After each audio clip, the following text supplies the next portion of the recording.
Kwa mimi ni Mheshimiwa Godfrey Gideon Mtizi, natoka katika kata ya Matumbulu. Kwanza ninamshukuru Mungu kwa safari ndefu ambayo tumeianza toka mchakato ya kura za maoni, hatimaye uchaguzi mkuu umeenda vizuri, nishinda na leo nimeapishwa. Nashukuru sana, ushindi huu ni ushindi wangu, lakini ni ushindi wa chama changu pia, Chama cha Mapinduzi.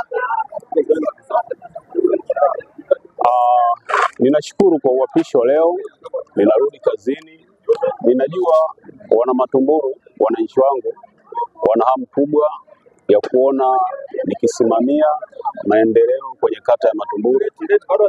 Wana shauku kubwa sana ya kuona maendeleo, kwa mfano maji, umeme, barabara za mitaa zikiwafikia, huduma nyingi mbalimbali.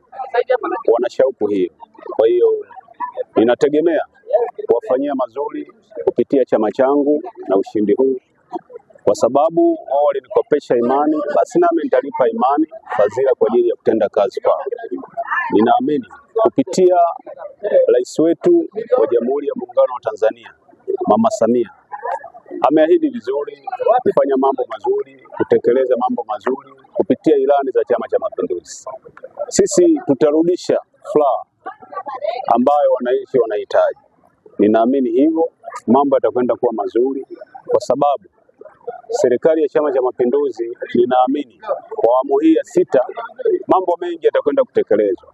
Kiukweli naamini hivyo, na wananchi wa Matumbulu ninawaahidi kupitia serikali ya Chama cha Mapinduzi, yale ambayo hayakutekelezwa kwa wakati uliopita basi yatatekelezwa kwa wakati huu, sababu wategemee mambo mazuri kupitia kwenye wazifa huu ambao nimeapishwa na kupewa leo.